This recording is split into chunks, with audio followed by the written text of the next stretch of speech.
Hello everyone, and today we are going to see about loudspeakers.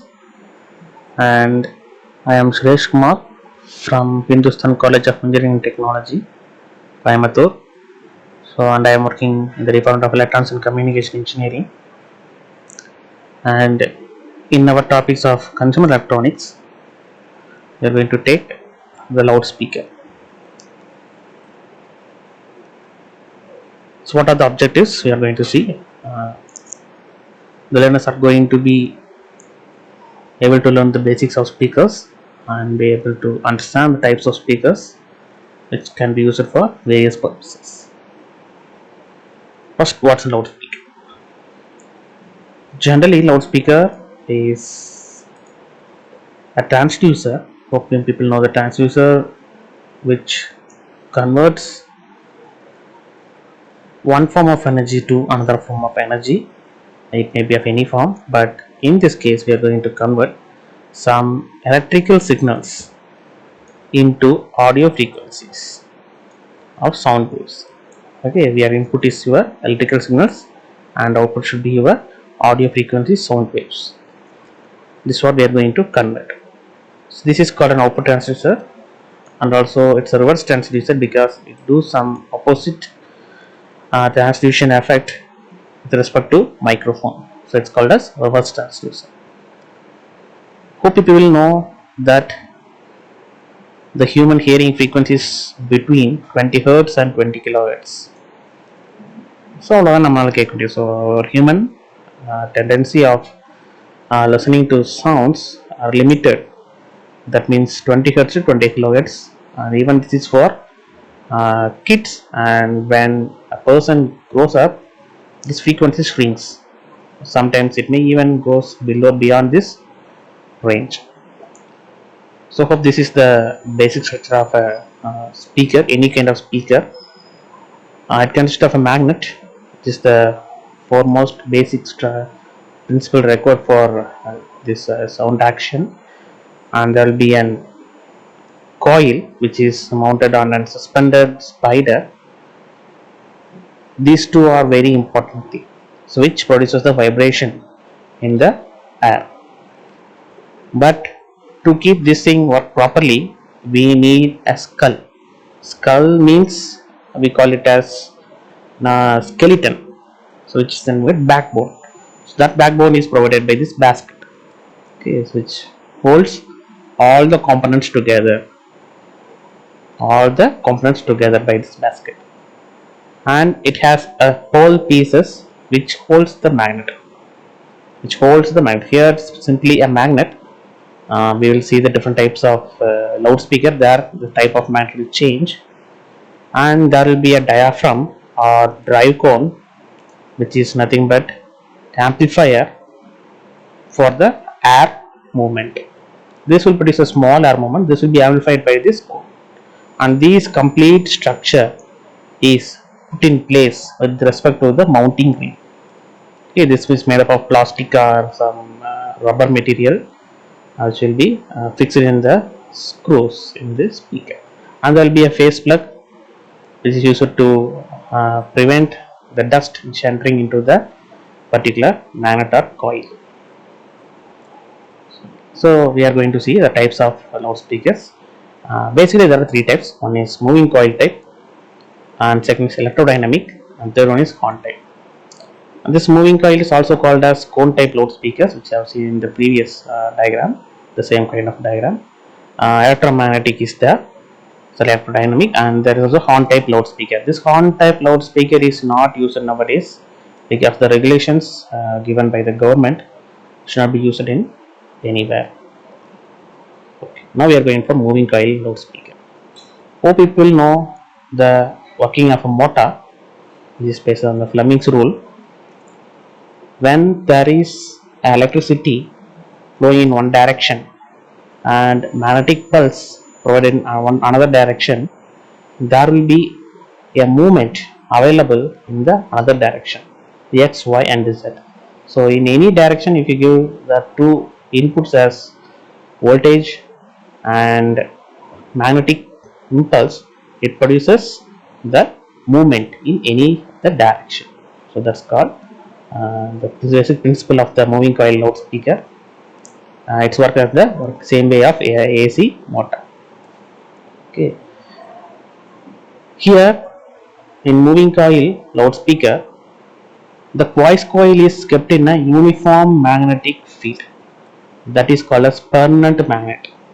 That's called a permanent magnet. Uh, Here the magnetic impulse is provided by the permanent magnet, and whereas the voice current is given to the coil. Once the power is given, it starts vibrating. It produces a force. It produces a force which moves the diaphragm front and back, which produces vibration. Okay, the vibration is directly proportional to the audio current given through the coil. So here are some basic characteristics. The signal to noise ratio is around 30 dB, and frequency response is medium, and distortion is around 10%. Direction is omnidirectional, so it's only operates in a single direction. And this is the basic structure of an on-type loudspeaker.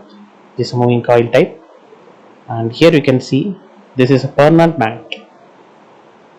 The permanent magnet. Then I told you that the skeleton, which is called the chassis, or the particular basket, is that particular basket, and this is the cone, which is made up of some paper or some strong rubber material.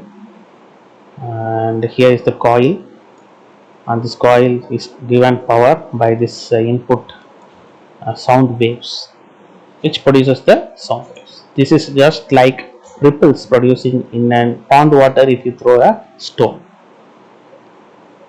You can see the animation. This is the cross sectional view. This is the cut view of a moving coil loudspeaker. You can see that. So this coil is moving front and back. Okay, due to which this diaphragm is moving front and back, which pushes the air. The same can be seen here. You can see the polarity. It's changing between plus and minus. If you change the polarity, the direction changes immediately. Direction changes immediately. So which produces sound vibration in the air. So here you can see clearly how it is done. Listen to the polarity. The polarity changes between plus and minus, and similar way see the direction of the flux, magnetic flux generated by the particular coil. So black is the magnetic flux generated by the permanent magnet. It's always in the same direction. You can see it's always rotating in the clockwise direction, whereas this yellowish gray, basically you can see it goes between the clockwise and anti-clockwise based on the polarity given in the coil. So this particular thing moves. The diaphragm is connected here so that it will also produce. Okay. Then we are going for electrodynamic loudspeaker. This electrodynamic loudspeaker is also the same type of the previous permanent magnet type, but here we use electromagnet instead of a permanent magnet. The previous type we use a permanent magnet, right? So here we use an electromagnet, so that a high dynamic output can be received using this electrodynamic loudspeaker. So it's called an electrodynamic loudspeaker. All remaining things are same. The efficiency is around 30 to 50%, and frequency response is a little lower. It's around 30 Hz to 10 kHz. Distortion is also low, and SNR is also minus 30 to minus 40 decibels. Okay. You can see instead of the permanent magnet, use magnetic coils here. Okay, this electromagnetic coils will produce variations in the magnetic pulse, so that which will move the cone left, front and back.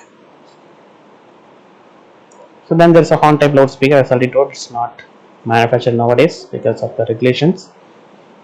Same type, but it consists of a horn front. That means the front of the speaker will be governed by a horn. So we'll see in the next shape. Here the efficiency is around the same 30 to 50%, and SNR is around minus 40 decibels. And you can see the frequency response. It's from 30 to 10,000 hertz. It's a very huge frequency response. Okay, so due to which it's commonly used in previous days, and distance around 5%. So you can see a normal. This is a normal electromagnetic or moving coil type speaker. The output is horn. That means they are amplified using this structure, this horn-like structure. Okay, due to which the output will be maximum and highly omnidirectional, highly directive. So now we are going to see some audio frequency separation. So the speakers are further divided into three types, and first one is woofers. So woofers are the speakers which can able to produce low frequencies from 16 Hz to 1 kHz or 1000 Hz. Okay, it produces low frequency. This kind of speakers you can see in multiple home systems, home audio systems available, and this is called tweeters. They produce audio frequencies from 4 kHz to up to 20 kHz. They cover the higher audio frequencies. They are called tweeters. And in between they are called squawkers. It's also called mid-level speakers.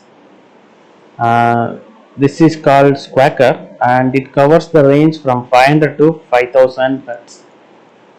Okay, so that's the thing.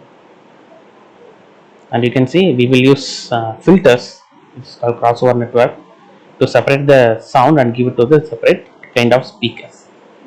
For woofers we use an inductor in series, whereas in mid-range we use both capacitor and inductor in series. For tweeter we use a capacitor in series, so that I get high pass, low pass, band pass. So you can see this kind of speakers can be connected together, and we will get a high fidelity sound and a good separation between the sounds. So this is the graph. The woofer will cover the low frequencies, whereas the squawkers produce the mid frequencies and tweeters produce the high frequencies. So finally, the outcome, we can able to explain the basics of the speaker, and we have able to differentiate the speakers types and their purpose. Okay, so thank you. We see you in the next video.